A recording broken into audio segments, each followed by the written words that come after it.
Why is South Korea on the brink of extinction? Hello, everyone. Today we're diving into a startling simulation conducted by South Korea's National Assembly. The results are alarming.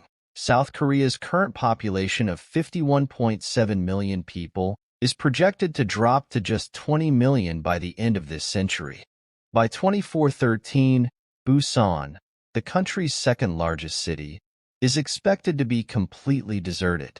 Following that, Seoul, the capital, could face the same fate around a century later, leading to the complete disappearance of South Korea as we know it by the year 2750. What is happening in South Korea to cause such dire predictions? Let's explore this together. At present, South Korea has one of the lowest fertility rates globally, a rate that reached its historic low in 2024. For a country to maintain population stability, a fertility rate of about 2.1 children per woman is necessary. However, South Korea's fertility rate fell below this threshold around 40 years ago and has continued to decline ever since.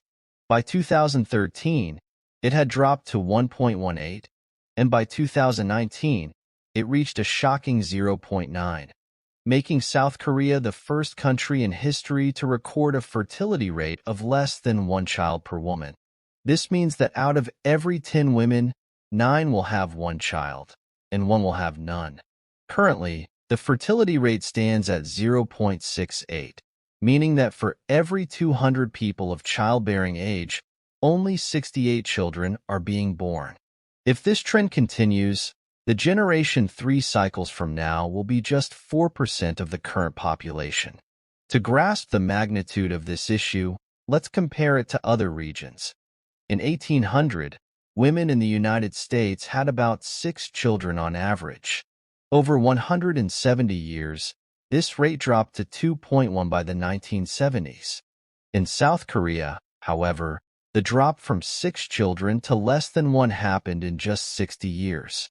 By 2070, it's projected that South Korea will lose about 30% of its population, and by the end of the century, it will be less than half of its current size.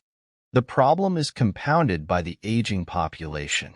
As fertility rates drop, a larger percentage of the population will be elderly, with fewer young people in the workforce to support them. This imbalance could lead to severe economic and social challenges. In 2024, South Korea had about 36.7 million people of working age and about 9 million retirees. This ratio means that for every retiree, there are around 4 people in the workforce, a sustainable number. But as time goes on and the number of births continues to decline, the working age population will shrink, while the number of retirees will grow, putting immense pressure on the younger generation. By 2060, South Korea's average age is expected to rise to 61, making it the first society in history where most of the population is over 60 years old. By 2070, more than half of South Korea's population could be of retirement age, creating an enormous financial burden on the smaller, younger workforce.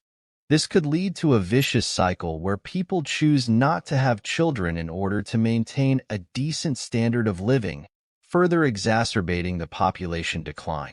Several factors have contributed to this situation.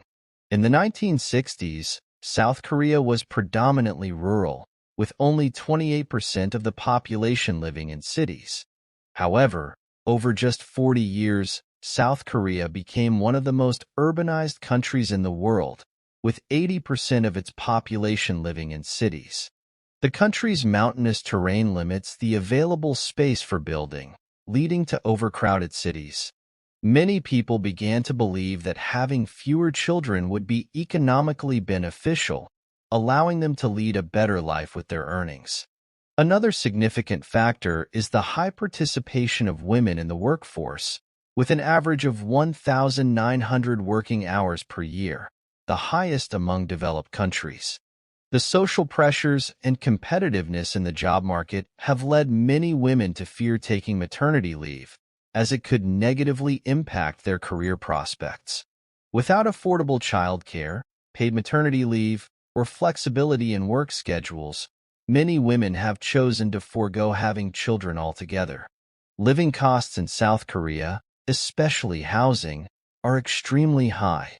Raising children in South Korea is the most expensive in the world, costing 3 times more than in France and 4 times more than in Australia.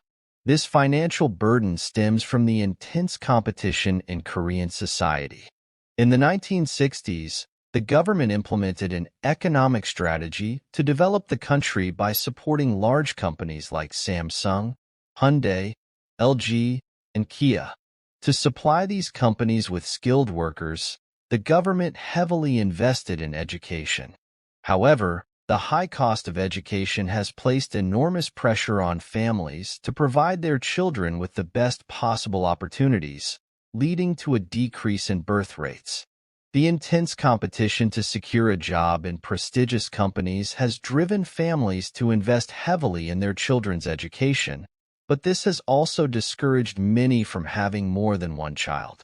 With marriage rates declining, South Korea, a country of significant size and power, now faces the real possibility of extinction. But are there any solutions? The government could consider several measures to address this issue. They could improve working conditions and offer more flexible hours to help people balance work and personal life. Providing more support to families with children, such as monthly allowances or tax reductions, could also ease the financial burden. Offering affordable housing for new families could encourage marriage and childbirth. Reducing the cost of education would also relieve some of the pressure on families. Paid maternity leave could significantly change the situation, allowing women to take leave without fear of losing their jobs or income. Lastly, the government might need to consider opening the doors to immigration to increase the population and prevent further decline.